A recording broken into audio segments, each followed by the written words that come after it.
लोधी के बारे में क्या कहना है आपका? प्रस्तावित है या मतलब आप रखे हो नाम? एयरपोर्ट अभी तो हर बार प्रस्तावित नहीं है, लेकिन जनता ने अगर मौका दिया तो जरूर इस दिशा में हम पूरी सिद्धता के साथ कार्य करेंगे, प्रयास करेंगे। अध्यक्ष साहब, आपने अभी लोधी समाज की बात की। चंदेरी में लोधी समाज के कई गांव सड़कों से कटे हुए हैं और कई गांव के ग्रामीणों को परेशानी होती है मुख्यालय तक पहुंचने के लिए। इसके लिए क्या कह रही हैं आप? कौन कौन से गाँव जरा जानकारी दे दें, मैं लिस्ट बना के दे दूँगा आपको। आप दे दें। और ये मैं आप कह रहा हूँ, यदि जनता ने तो मेरे मीडिया के भाइयों ने मौका दिया, सारे गाँव जुड़ जाएंगे जो नहीं जुड़े। नहीं, मौका तो मिलेगा आपको। आपको भाजपा ने मौका दिया है, आपकी कार्यशैली के आधार पर आपको तो मौका मिलेगा। परंतु मैं आपके जो बात कह रहा हूँ उस बात की बात कर रहा हूँ मैं कि विकास से कैसे जोड़ेंगे आप आदिवासी उनको। अभी पिछले कार्यकाल में चूँकि जनपद पंचायत ईश्वर मेरे विधानसभा क्षेत्र थी, केवल 12 पंचायतें नहीं थी, तो 12 पंचायत को छोड़कर वहाँ सारी पंचायतों में मैंने काम किया। 12 डैम बनाए, 10 अच्छे तालाब हैं, 2 छोटे हैं, 12 बने, और एक स्टेट टाइप के तालाब को जीर्णोद्धार किया गया, वो है मामन। और आगे मेरा भी फोकस सबसे ज़्यादा किसान की प्राथमिकता पानी, बिजली और सड़क, 3 चीज़ पर रहती है। ये 3 चीज़ें किसान को मिल जाएंगी, सड़क, पानी, बिजली, फिर किसान आत्मनिर्भर हो जाएगा, अपने पैर खड़ा हो जाएगा, मोहता ही नहीं जाएगा, वो अपना विकास खुद कर लेता है। तो हमारा सबसे पहली प्राथमिकता ये है कि किसान के लिए ये तीनों चीज़ें हम गांव में दे पाएँ, तो वो उसके घर में खुशहाली आ जाएगी और कहीं कोई उसको दिक्कत नहीं होगी। सड़क होगी तो बाजार तक अपने माल को ले जाएगा, उसको उचित दाम पर बेच लेगा, वो उसको कम दाम नहीं मिलेंगे, अच्छे बाजार रेट मिलेगी। बिजली होगी तो सिंचाई कर सकेगा हमें से समय पर, उसकी 2 फसल ले सकेगा।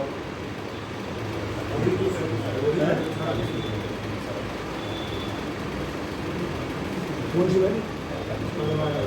हाँ, अभी एक नई सड़क केंद्र सरकार को मंजूर हो गया है, वो कौन सी आई है? ईश्वर से कदवाए से राजगढ़ से भैरवगढ़ से पिपरिया से मामून और चिमरा और महोली का है। उसमें एक गलती हो गई, मंजूर तो हो गई सड़क, मेघोना अमरोद रोड बनी, माननीय संजय जी उसको मंजूर करा के लाए थे। उसमें मंजूरी में वो रोड बन चुकी, इस नई रोड में उसका नाम जुड़ गया, मेघोना उस वाला नाम जुड़ गया। ये रोड है यहाँ से ईश्वर से लेकर जो मैंने अभी नाम बताया उन गाँव की रोड है। तो उधर संशोधन के लिए भी माननीय गडकरी जी को देके आया हूँ, माननीय मुख्यमंत्री को दिया है और पीडब्ल्यूडी मिनिस्टर साहब को दिया हूँ, उनका प्रमुख सचिव सुधीर सिंह साहब चूँकि हमारे कलेक्टर रहे उनको भी लेकर देके आया हूँ। केवल संशोधन इतना होना है कि नाम गलत हो गया, जो बन चुकी है रोड उसका नाम हो गया, 48 किलोमीटर लंबी रोड।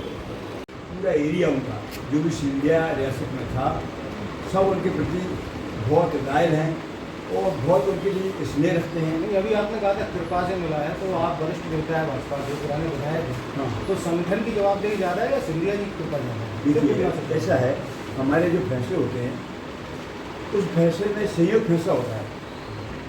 संगठन के वरिष्ठ नेता, केंद्रीय चुनाव समिति में जो लोग होते हैं वो बैठते हैं, प्रदेश चुनाव समिति की बैठक होती है, प्रदेश चुनाव समिति अपनी बैठक की जो भी उनका निष्कर्ष होता है वो लेकर केंद्रीय चुनाव समिति में जाता है, तो दिल्ली में बैठक होती है। उस चुनाव समिति में फिर वो आपस में मंथन करते हैं, मंथन करने के बाद वहाँ जो सदस्य अपनी बात रखता है वो और उसको सर्वे के आधार पर देखा जाता है। चूँकि सर्वे में सबसे ऊपर मैं था और सिंधिया जी ने और केंद्रीय नेतृत्व ने, माननीय सिंधिया जी ने विशेष जोर दिया कि सर्वे में सबसे ऊपर है, तो कैसे सिंधिया जी कहा थे सबसे बड़ा, और केंद्रीय नेतृत्व माननीय गृहमंत्री जी का सबसे बड़ा, सब जगह लगे। और असोना विधानसभा में 2.25 महीने मैंने समझ लिया, सारे मतदान के 90 मतदान केंद्र की जिम्मेदारी 85 का असोना विधानसभा में 5 मतदान के मुंगेर विधानसभा में दिए थे, सभी के सभी जीते हैं। मैं 2.5 महीना लगा था। मुख्यमंत्री जी का आगमन हो रहा है चंदेरी में जी, मुख्यमंत्री जी का आगमन हो रहा है चंदेरी में, चंदेरी अमृत महोत्सव के तौर पर हो रहा है। हाँ, तो उसमें कोई आपने विशेष मांग आपकी तरफ से आप रखने वाले हैं या कोई नई सौगात मिलने वाली है? चंदेरी महोत्सव में मैंने मानवर कलेक्टर महोत्सव से बात करते दो चीज़ें उस दिन जुड़वाने का प्रयास किया है। मैंने उनके सामने बात रखी है, वहाँ पर्यटन विभाग का एक बड़ा होटल बनना है जो मंजूर शुदा है, वो कटी घाटी के पास बनना है। उस होटल को उस दिन के भूमि पूजन में शामिल किया जाए, एक बार। दूसरा, वह 50 बिस्तर का राज्य सरकार द्वारा अस्पताल स्वीकृत है, उस अस्पताल को भी भूमि पूजन में शामिल किया जाए। वहाँ पैसा आ चुका है, नगर पालिका के पास है वो पैसा, क्योंकि शहरी क्षेत्र में इसलिए राशि नगर पालिका में आई। और मेरा काम करा परियोजना वैसे आपकी अहम परियोजना थी जी। क्या ये दोबारा से इसको आप शुरू करवाएंगे या नहीं? अब इसके बारे में आज मैं आप सबको ये चीज़ नहीं कहना चाहूँगा तो पहला तालाब बना लूँ, मगर बाहर निकालना। अभी तालाब बना नहीं है और मगर और मछली पहले डालना चाह रहे हो, मर जाएंगे वो। ये तो आपकी 2004 की परियोजना है जो पहले परियोजना 2004 में आपने इसको दिया था। अब वो असोरा विधानसभा क्षेत्र है। मैं असोरा मुझे टिकट मिला चंदेरी विधानसभा, असोरा विधानसभा क्षेत्र में है वो सारी योजना। मैं जब यहाँ था तो मैंने पूरी ताकत से, पूरी जीवटता के साथ प्रयास किया था और 8 में मेरा टिकट नहीं कटा होता तो आज बन चुकी होती है, धरातल पर उतर गई है। क्योंकि आप अभी जिला पंचायत अध्यक्ष हैं, पूरे जिले का प्रतिनिधित्व कर रहे हैं, अभी आपको चंदेरी में टिकट मिला है, तो आप एक विधायक कहीं ना कहीं जिला पंचायत अध्यक्ष जो होता है विधायक से कहीं ऊपर ही होता है, तो आप कितना कुछ अंतर मान रहे हैं कि आप विधायक बनकर ज़्यादा बेहतर कर पाएंगे या जिला पंचायत अध्यक्ष बनकर आप बेहतर कर पाएंगे? तो वो सब दोनों ही संस्थान, दोनों ही, चाहे विधायक का स्वरूप हो चाहे जिला पंचायत का स्वरूप, दोनों ही सेवा करने का माध्यम, दोनों के माध्यम से। ऐसे कौन से काम है जो आप जिला पंचायत अध्यक्ष रहकर नहीं कर पा रहे हैं और आप विधायक रहकर कर पाएंगे? क्योंकि जिला पंचायत अध्यक्ष जिले की सारी मसीह 29 विभाग हमारे जिला पंचायत के माध्यम से हम सारे कामों को उसको मैंने चेक करने का, उसका निरीक्षण करने का सबका होता है। 29 विभाग उसमें सामान्य प्रशासन नहीं है, रेवेन्यू नहीं है, पुलिस नहीं है, ऐसे हैं विभाग 29 विभाग हमारे। उनमें हम जिला पंचायत का दखल रहता है और हमारे यहाँ 5 समिति है। उस समिति, हर समिति का एक अध्यक्ष होता है। उस समिति के अध्यक्षों को, जैसे महिला बाल विकास स्वास्थ्य की एक समिति है, शिक्षा के उपाध्यक्ष जो जिला पंचायत होता है वो शिक्षा की समिति का अध्यक्ष होता है। ऐसे ही अन्य समितियाँ हैं, क्योंकि सबके अध्यक्ष हैं, उनकी मीटिंग होती है। अलग अलग विभाग के हेड जो होते हैं वो उस समिति की मीटिंग में आते हैं, तो उस दिन का जो एजेंडा होता है उस हिसाब से बातचीत होती है। हर एक बिंदु पर चर्चा होती है, जो संबंधित अधिकारी उस विभाग का उसको जवाब देता है, तो इसमें क्या प्रगति है क्या नहीं प्रगति है। आप जिस समय विधायक बने थे अशोकनगर के, उस समय नया नया जिला, आज 20 साल पूरे हो गए और चंदेरी अशोकनगर जिले का ही हिस्सा है, तो आप 2004 से जब आप विधायक बने और आज की तारीख तक आप कहाँ अशोकनगर को पाते, क्या इतना विकास हुआ, इतना होना चाहिए था? क्योंकि चंदेरी में आपके लिए बहाना है कि वहाँ पर कांग्रेस के विधायक हैं, लेकिन अशोकनगर में आपके पास बहाना नहीं है कि अशोकनगर कांग्रेस के विधायक, यहाँ पर भारतीय जनता पार्टी के विधायक। देखिए ऐसा है, ये प्रश्न आपका असम विधानसभा सम्मेलन, मुझे पार्टी ने टिकट के तौर पर प्रत्याशी बनाया चंदेरी से। इस प्रश्न को आप मानिए हमारे स्थानीय विधायक से पूछेंगे तो उसका सही जवाब नहीं दे पाएंगे। ये बताएं, आपकी पार्टी लगातार ये कहती रही है कि चंदेरी का विकास इस वजह से नहीं हो पाया क्योंकि वह लगातार कांग्रेस के विधायक जीतते रहे, तो आपको लग रहा है कि अब आपके आने के बाद उस इलाके में विकास को लेकर कुछ नई संभावनाएं बन सकती है? 100%। कौन कौन सी चीज़ों को लेकर आप सबसे पहले काम करना चाह रहे हैं, प्राथमिकता क्या रही है? हम चंदेरी में बुनकरों की सबसे पहले करें। आज जो योजना चल रही है उनको और जितना विकास, उनसे परामर्श करके, उनसे विचार विमर्श करके इसमें और क्या सुधार चाहिए, क्योंकि उसके विशेषज्ञ हैं उनको ही जानकारी है, उनसे जानकारी लेकर उसको माननीय संजय के माध्यम से, माननीय मुख्यमंत्री के माध्यम से संबंधित विभाग में रखकर उनको मंजूर करा लाते हैं। और लुंगी समाज की रानी अवंतीबाई की प्रतिमा चंदेरी में लगाना चाहता है लुंगी समाज, तो उसके लिए भी हमने राजस्व विभाग से माननीय कलेक्टर महोदय के माध्यम से जमीन का आवंटन चाहिए। वो जहाँ जमीन मिल जाएगी वहाँ प्रतिमा लगाना चाहते हैं। अभी चंदेरी में प्रतिमा लगने जा रही है।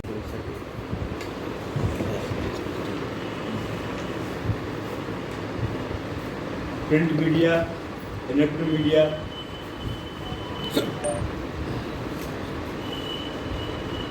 इस क्षेत्र के, इस जगत के सारे पत्रकार भाई उनका स्वागत करता हूँ, वंदना करता हूँ, अभिनंदन करता हूँ। कोई भी जनप्रतिनिधि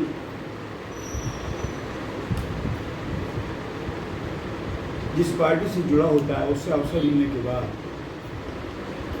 आगे समाज के कल्याण के लिए अच्छे से अच्छा करने का प्रयास करता है, उसको सफल बनाने में मीडिया की बहुत बड़ी भूमिका होती है। और मीडिया ही एक ऐसा केंद्र है जो उसके लिए असफल भी साबित करता है और सफल भी साबित करता है। इसलिए मेरे मीडिया के भाइयों के लिए मैं पुनः बधाई देता हूँ, वंदन करता हूँ।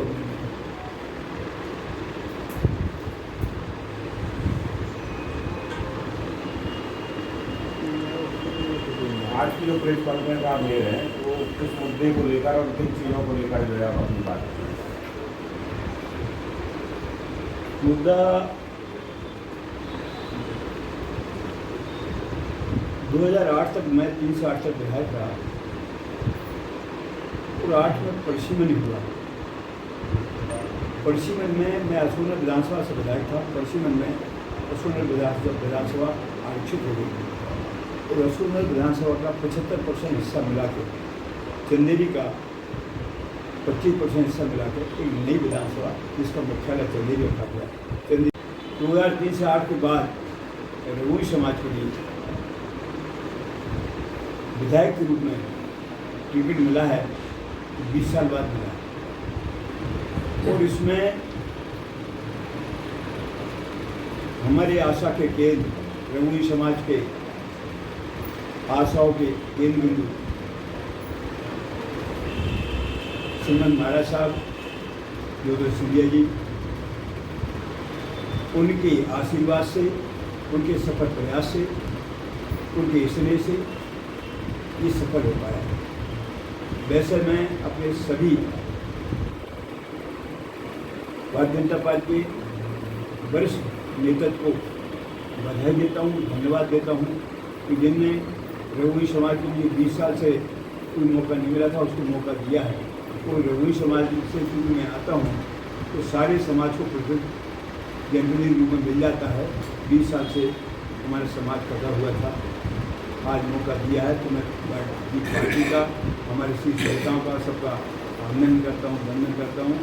और महाराज साहब की तो कृपा अपार है जिसका हम लोग वर्णन नहीं कर सकते। और इसका हमको अंदाजा जब रघुवी समाज का यहाँ सम्मेलन महाराज साहब के मुख्यत्व में हुआ था तो वहाँ सारे सम्मेलन में हमने महाराज साहब के सामने रघुवी समाज की पीड़ा और तकलीफों को रखा था और ये कहा था महाराज साहब 20 साल से कोई नाम लेने वाले नहीं हमारे समाज से। 2003 में हमें टिकट मिला था, उस वक्त अशोकनगर विधानसभा थी, आज चंदेरी विधानसभा है। उसके बाद से किसी जगह कई कोई नाम देवा देंगे तो महाराज साहब उस दिन जो सब कुछ हमने उनके सामने रखा, महाराज साहब ने ठीक से समझा उसको। तो बड़ा श्रीमान महाराज साहब हो जाता है, हमारे केंद्रीय नेतृत्व को जाता है, माननीय मुख्यमंत्री जी को जाता है, सरदार जी को जाता है और माननीय अपने केंद्रीय गृह मंत्री जी अमित शाह जी को जाता है, राष्ट्रीय अध्यक्ष जी नड्डा जी को जाता है, कृषि प्रदेश अध्यक्ष सुरेश शर्मा जी, संगठन। मेरा 5 साल का कार्यकाल मैंने जिसमें जो किया है, मैंने किताब छपाई है, आपसे तो दी है अभी, उसमें 1 साल के कार्यकाल की का वर्णन नहीं है, उसमें क्या क्या मैंने किया 2004 से 8 तक का है। और इसमें मैंने मोटे तौर पर इसमें बगैर पढ़े मैं इतना बता दे रहा हूँ कि अशोकनगर विधानसभा में चंदेरी इसी का विकासखंड 12 पंचायतों को छोड़कर सभी पंचायतें मेरी अशोकनगर विधानसभा क्षेत्र थी। मैंने 10 तालाब बनवाए उस वक्त और 7 जो है बिजली के स्टेशन बनवाए, 10 हाई स्कूल खोले, 32 नई रोड बनवाई, 3 पुराने रोडों को नए सिरे से बनवाए, ऐसे 35 रोड बनवाए। चंदेरी विधानसभा में आपके सामने कौन कौन सी चुनौतियाँ सामने आई हैं? जी, चंदेरी विधानसभा में कौन कौन सी चुनौतियाँ निकलकर आपके सामने आई हैं? चंदेरी विधानसभा में सबसे पहले तो मैं ये कहना चाहूँगा कि चंदेरी विधानसभा एक ऐसी विधानसभा है जिसका अपने आप में एक इतिहास है, ऐतिहासिक रही है। तो पर्यटन के लिए हमारे जिले में और कई जिलों से भी बढ़कर वहाँ पर पर्यटन के केंद्र है, पर्यटन का स्थल है।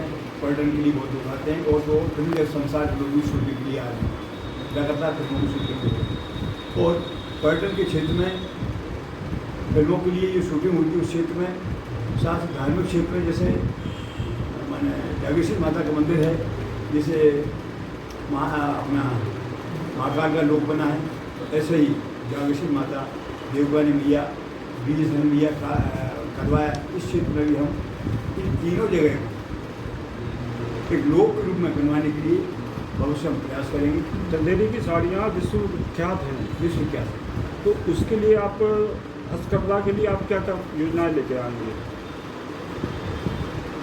ऐसा है, मेरा ऐसा मानना है कि केंद्र सरकार की तरफ से हथकरघा के लिए आज से ही नहीं, पहले से प्रोत्साहन दिया गया और वहाँ हथकरघा का पार्क बनाया प्रोग्राम, बहुत बड़ा पार्क है। तो आगे भी उसमें 4 चांद लगाने के लिए, अधिक से अधिक विकास करने के लिए, वहाँ के बुनकर भाइयों को उनके रोजगार के लिए, उनके विकास के लिए जो कुछ भी कर सकते हैं वो कसर नहीं करेंगे। श्रीमद महाराज साहब का आशीर्वाद मेरे सर के ऊपर है, पार्टी का आशीर्वाद मेरे सर के ऊपर है, जो संभव होगा हम करेंगे। नई योजनाएं लाएंगे, जो अभी तक है वो तो चली रही, इसके अलावा भी नई योजना लाएंगे। आप वो उनसे परामर्श करके लाएंगे, बुनकर भाइयों से पूछ के लाएंगे आप और क्या चाहते हैं। चंदेरी आदिवासी क्षेत्रों में गिना जाता है, बाकी आदिवासियों की बहुत हालत ख़राब है, बस्तियों की क्या योजना है आपकी? चूँकि चंदेरी अभी तक असोना विधानसभा में था नहीं, जब मैं 5 साल का मुझे समय मिला। चंदेरी उस वक्त मुंगावली में था। चंदेरी में और ईश्वरगढ़ क्षेत्र के, ईश्वरगढ़ जनपद क्षेत्र में आदिवासी बैठ है।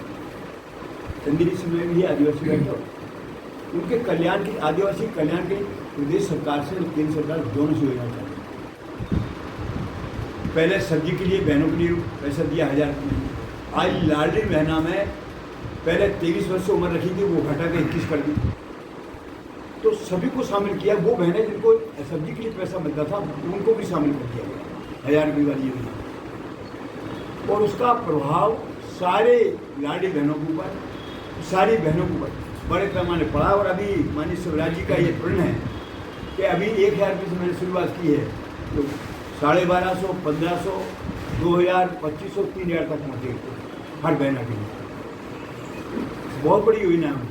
अभी शुरुआत में 43,000 करोड़ बजट दिया सरकार, 43,000 करोड़ बजट दिया है। आदिवासियों के लिए तमाम योजनाएं गिना रहे हैं आप। हाँ। सबसे ज़्यादा आदिवासी प्रधानमंत्री आवास नहीं मिलने से दुखी हैं। प्रधानमंत्री आवास सबको मिल रहे हैं और 2024 तक सरकार का लक्ष्य है, क्या 1 साल और बढ़ाना पड़े। कोई आदिवासी भाई बिना आवास के आवास भी नहीं रहेगा, सबके सर के ऊपर छत होगी। अभी भी कई गांवों में आप भ्रमण करेंगे, जनसंपर्क करेंगे, आपको कई गांव मिलेंगे जहां आदिवासियों की बस्तियों में कोई भी मकान पक्का नहीं है। मैं विकास यात्रा में, चूँकि वो यात्रा सरकारी थी, शासन की तरफ से मुझे चौधरी विधानसभा में विकास यात्रा का प्रभारी बनाया था, मैं गया हूँ। ऐसा कोई गाँव नहीं है प्रधानमंत्री आवास नहीं। अभी पिछले कुछ समय से पोर्टल केंद्र सरकार नहीं खुला है, जिस वजह से पहले की सूची लोडेड है, वाले नई सूचियाँ अपलोड नहीं हो पाएंगी। तो जिस दिन पोर्टल खुलेगा उस दिन सूचियाँ तैयार हैं, हर ग्राम पंचायत, उस दिन वो अपलोड हो जाएगी, जिस दिन पोर्टल खुल जाएगा। आपको प्रत्याशी घोषित करने के बाद कई लोग असंतुष्ट हैं, कुछ बातें भी वायरल हुए हैं, इन लोगों को कैसे मैनेज करें? भारतीय जनता पार्टी के परिवार के लोग हैं सब लोग। तो भारतीय जनता पार्टी में हमें from right of the beginning ये सिखाया जाता है, वो अनुशासन सिखाया जाता है। शुरू से ही हमारे यहाँ से कोई बागी नहीं होता। और अभी समय इतना है कि ये सारे घर में रह के कंधे से कंधा मिला के, कदम से कदम मिला के जो पार्टी का फैसला है उसके तहत काम करें। सारे कार्यकर्ता जिनके भी सोशल मीडिया पर लिखा आ रहा हो और कोई माध्यम से आ रहा हो, बातें ऐसे वायरल हुए हैं कि अभी जिला पंचायत में रहते हुए आपने पानी जो अपनी जिंदगी से जो पंचायत आदिवासी बस्ती में रहे तो पानी नहीं मिला। कांग्रेस से रहे, भाजपा के सरपंचों को नहीं मिला। अब मैं आपको इसका जवाब ये दे दूँ। पर्चे में एक, हमको जिस दिन से हम बने हैं, शुरू में एक किस्त अकेली मिली, उसके बाद से 2 बार और किस्त मिली, लेकिन वो किस्त जो है हमने यहाँ फैसला की धरातल बताने के लिए सर्वसम्मति से जिला पंचायत के माध्यम से सामान्य प्रधान समिति द्वारा फैसला दिए गए हैं निर्माणकारी विकास कार्यों का, वो उसमें एक नियम है जिला पंचायत में। जिला पंचायत की एक होती है DPDP, क्या बोलते हैं उसको हिंदी में?